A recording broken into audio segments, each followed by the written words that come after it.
YouTube is up. Welcome to the YouTube community as we are joining on this particular live on our 10th episode. Can you imagine on our 10th episode?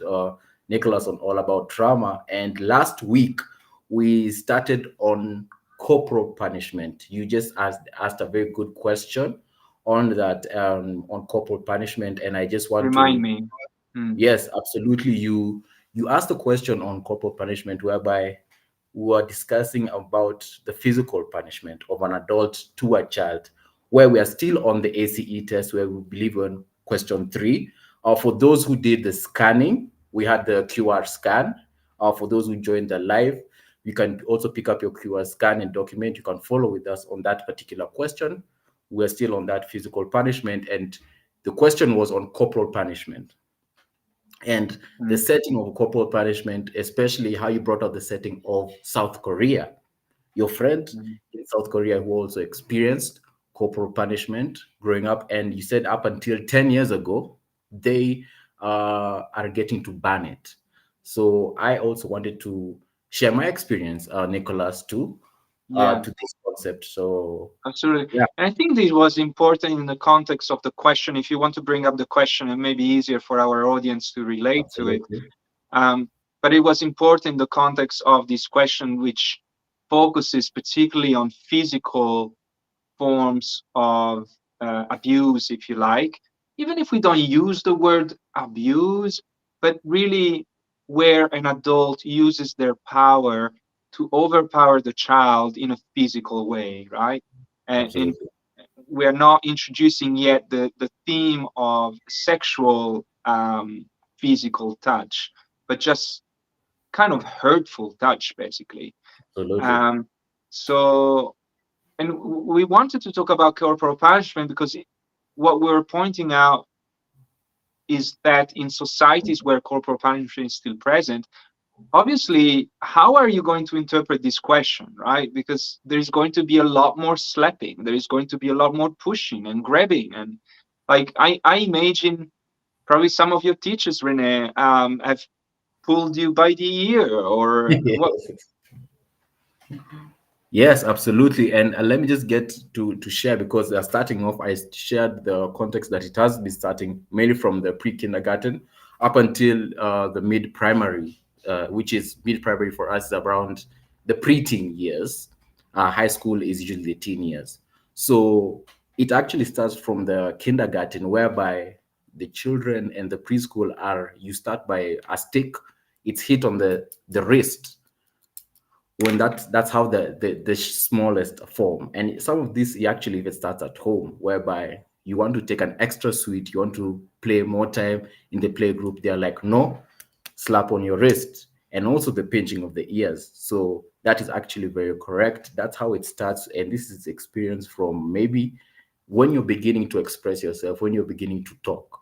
That's how the teachers are trained, from the slap of Isn't the that wrist. the age that we had come to focus on in the case of what was it, Samuel, I think? It is Samuel, Uh, yes. exactly that moment when the child is in his fullest capacity to explore the world, right, with his Absolutely. intelligence. Yes. Absolutely. And And tell me, what is this stick? Is this stick like a bamboo stick, or what is it made of? now this now this stick, it also could be actually a plastic stick, or just a wooden stick, depending on what's available. Because since we actually living along, yeah, since we are actually in the savannah environments, most of the time it's actually a wooden stick, a short wooden stick that has a very tough back. So even though it's slender, it can has the ability to bend and has a very sharp back. So that's how it's actually used on the 3-year-olds, whose skin also generally is quite tender at that age. When you pinch them, you feel they still have a very growing tissue. So yes, that's actually where it starts off.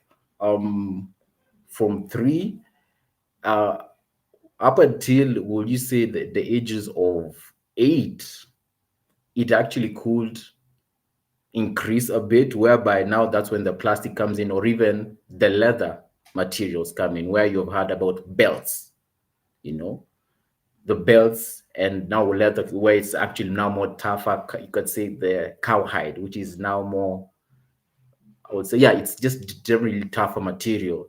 That now it's not really on your wrist. Now it's on your behind. So this is now more intentional correction, intentional infliction of this pain. And the interesting thing, or coming to think of it and understanding the situation, is that the degree of the punishment did not necessarily align with the degree of, what will I say, the offense. It depended on the punisher. So whether probably you didn't pick up the trash, or you dropped, you started littering, or maybe you are walking around with kerosene or a matchstick that could burn the whole place down, it doesn't matter on the intensity of, for this we use this kind of object, for this you do this kind of object. It didn't matter. It depended on the punisher, or I would say at that particular person, the enforcer of that punishment, what they wanted at the time. And I realizing that it actually causes so much fear for the child, because they don't know, is this offense really bad that can warrant this kind of force enacted on me, which would be necessary or unnecessary. We still don't know at that time. So for most of people in this system of corporal punishment, we still don't, and we have a very shallow understanding of, when it comes to intensity of correction and intensity of punishment and enforcing this correction on the children, because it all depends on the person doing it. If I don't like maybe how you spoke, if you used a wrong term, or if you raised your voice in a rude way, I could use the same, force, as if I saw you probably pushing your friend, or playing with a match, or playing with a sharp blade that you be found anywhere. So it really is an interesting place and an interesting experience to be in, whereby together, even as an entity, you share that fear of, you do that, you want to try something new, but you don't know, okay, I could be hit as hard, and it could warrant the same kind of push and the same kind of ferociousness, that it could feel like a capital offense. So that kind Yes, of if you have done anxiety, something really great. So I yeah, guess what I'm hearing from you, Rene, is that more than the stick is the kind of uncertainty that is behind the usage of the stick absolutely, that induces so much fear then in the absolutely, child.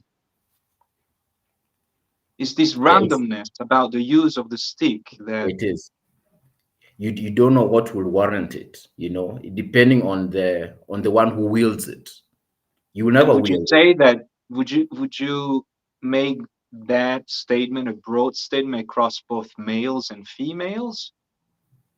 I would say yes. I would say yes. For Oh, most yeah. time, the children at that age are just seen as children, whether males or females, because maybe up until the preteens years is when they can be a short differentiation of, okay, this is where the gender roles we can see, because of the gender manifestations are more pronounced in that Right. stage because of the previous stages. But at that time, the children are still children. So I would say And it's and what about across. the Punisher, the sex of the Punisher? Are men more severe than women in general, or women more severe than men? What do you think in general happens? I would say it will depend, but generally, I would say that most of them are usually on the same wavelength, or the same system, because they also appreciate the same system, that what is wrong, whether you're a lady or a woman, because Right, as a community, as a society, we're all pieces of our society, but the kind of mental framework is the same, that this right. child is doing something wrong and needs to be realigned, because they represent us. They could be my child as a mother, they could be my child as a father. So As we have seen in previous episodes, indeed, that capacity for an adult or an authority to somehow project onto the child their own fears about the world, right? And we notice how there was this connection that the more you think the world as a dangerous place, the more you would be inclined to actually take a proactive step in punishing the child, because by punishing the child, one may feel as if you're protecting the child from actually meeting the real danger of the world, right? So there was Absolutely. this kind of strange logic to it, but it Absolutely. could make sense within a certain framework, indeed. Mm. It definitely would, and there have been different sayings about it, whether it comes to when it comes to religion, where it reinforced those beliefs, where spare the rod, spoil the child, and they really enjoyed that, whereby there has to be that hierarchy of that whatever the adult feels at that particular stage, whatever adult that is, they are right, whether you agree or you know them personally or do not. Whatever moral code they have will be right, and they can execute it and enforce it on you at any one moment. Um, in fact, for most societies here, whichever adult sees a child acting in a way that does not align to their beliefs, they have a right to enforce discipline on them, whether it's their child or not, because they take it as a communal responsibility that you represent us wherever you go. So, for example, if you are in uniform and you are seen at mid morning and we know no children, school children in uniform, what are you doing outside? You must be sneaking out unless there's a real reason why. Maybe if there's a reason, you have to be accompanied by an adult. And if there's no adult with you, then you are in the wrong. So that has been the system there to really make everyone part of this infrastructure to really enforce children to be aligned in the same way and for them to do the same to their children. I'm interested in how you use the word community Yeah, there as you were speaking. And you brought your hands together. You said, us as a community, we enforce this kind of structure uh, around the children, whereby all the adults function as a wholesome authority that yeah, have more or less the same goal. And to me, that goal sounds like uh, the child needs to learn that older people, adults, are referential, are right, are the holders of the law, if you like, or of the righteous way. yeah, So it's not so much about indeed the objective evaluation of the wrongdoing, but yeah, is more of an opportunity for the authority to reinforce this understanding that there is a hierarchy here. You're just a child, you're just 20 years old, I'm 40, I'm above you, therefore you listen to me. It's mm, true that some societies in the world, I actually have a book dedicated here to this, um, have a higher hierarchy than others. And mm, maybe Kenya falls under a high sort of distance, a high gap in the hierarchy. We'll have to talk more about that. But and so, what was your personal experience of this corporal punishment, Rene? So my personal experience of it is that when I experienced this corporal punishment when I was a child, I felt that it was normal because all my other friends were experiencing it and we used to talk about it. In fact, it reached a point whereby we began to devise ways to somehow almost pacify it and reduce the sensation of it, whether it comes to wearing more garments. So our behind is it as as feeling of the sensation.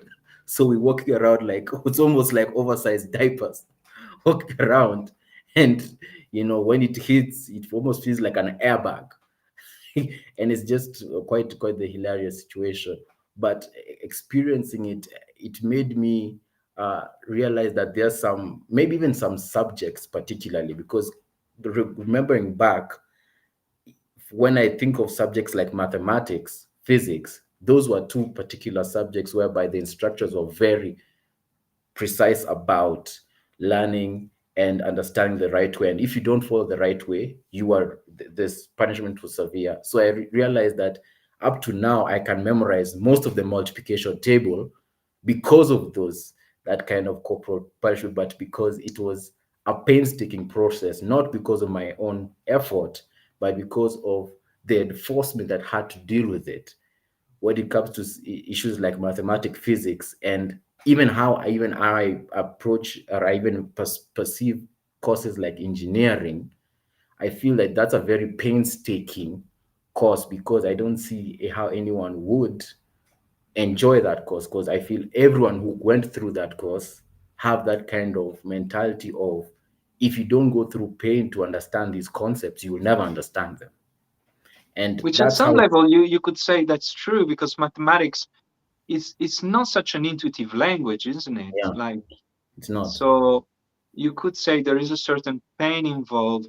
What it does highlight for me, though, is that the learning happens a lot through external motivational Yeah, reinforces rather than internal yeah. ones. Hmm. What else, Rene, do you remember of this? What else I remember from this is that when experiencing that and experiencing the punishment, I realized that for the people who enforce the punishment, number one, I realized that very few times did they give a reason why they did it.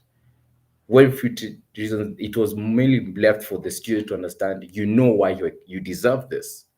So for some people and for a child, it can give the kind of mentality that if I go through pain, it is my fault. Because no one told you, okay, I'm beating you because of this, and this. You know, it hardly ever happened. Most of them, you are left that what you did. So you are going back like, okay, did I get my assignment wrong? Did I get something wrong? Did I not present myself the right way? It gave that anxiety of, even when you're presenting a certain body of work, you're quite anxious of, will it be accepted? Will it be rejected? And the pain of that kind of rejection, how will that feel? So realizing that when that kind of enforced pain was put, number one, no one ever gave a reason why to it. And number two, the person enforcing it was very blank faced about it. It's like the face of punishment was that even though you're feeling discomfort, that person feels nothing, you know?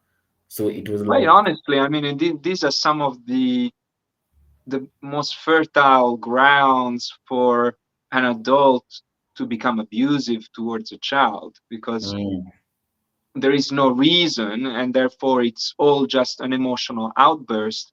Even when there is reason, that reason is not given, so the child is not able to process mm, the event in a reasonable way, right? He's not able to compare two things. The only yeah, thing that he's receiving is pain, and he's not given a primary cause to that pain. yeah, So the world looks more chaotic than organized, right? absolutely. And you have And to, as you say, this constant anxiety and fear that this may mm, happen again, at an uncertain time or unknown time or for unknown reason, right? What does that do to the child? Um, I don't know. It's for you to comment. But the other thing that also comes to mind, is that very often human beings have baggages, that they carry. We carry frustrations. We carry unresolved anger. Sometimes, or oftentimes, even rage. And if I am not to account for my actions with a reason, some form of explanation which links a cause and an effect, right? Uh, yeah, an attempt at giving organization between my actions and the world outside of me, then everything goes. My rage can just be put onto this lower individual, in this case, a child, and I'm still right about it. And that's scary. From a psychological point of view, that's scary. Of course, I'm so very well aware that we're talking about a whole country behaving like this, perhaps a yeah, whole continent behaving like this, or maybe several continents behaving like this. So, yeah, so something is there's something wrong about the question, or the question is right. What it points to is something so huge and so difficult to change that it's almost not applicable, right? Like if I were to give these 10 questions to an average Kenyan, I would have to remove that question maybe Yeah. because everybody would be scoring one there. Absolutely, and it's a good thing that you brought up the fact that most of these adults went through their own issues and they had to could just put it on this lesser force, realizing that many times, like I said, it couldn't even be the offense of the child, it could be the whole demeanor and the personality of the person at the moment enforcing what they have to enforce. And I can really get into it on our next session. I'm seeing we're actually out of time for this live. I'm so glad I was able to share my story for everyone to get to learn from it. I'm sure you were able to learn a lot from Nicolas. I hope you appreciated my sharing. Very much so. Yeah, I'd love to know just so much more. And these things are complex, right? We don't come here Yeah, and face simple matters, and we don't quite prepare for this. We don't have ready answers for everybody, so it can get uncomfortable in sharing what we're sharing, in answering what we're sharing, Rene. it is. It can get quite complicated, get quite, and as we are unfolding these different concepts, like you said, it's quite big, and getting to get the average of it, we can actually understand the question and even have to rephrase the question sometimes. And I think even in that's my it. case, That's the scope. You yeah, know, everybody here in the audience has to understand that ultimately what we want to do is to really explore the depth of every one of these questions and to look at them from a larger perspective. mm, Um, Also, Rene, what I wanted to share with you today, but really we're out of time, so I'll have to do it next time. That's too bad. But I hope everybody will come back and we can enjoy a few more discussions on the same absolutely. topic. Absolutely. And for those who are subscribed, they will be the first to tune in and listen to what you have to share and just giving a hint of what you have Right to on the share. tip of So, my tongue there. so everyone, make sure you have subscribed. Make sure you're following also on our Instagram for those who are watching on Instagram Live. And until next time, let us connect. Thank you so much, Nicolas, also for joining me for this conversation. Let us stay tuned for the next session. Bye bye. Bye bye.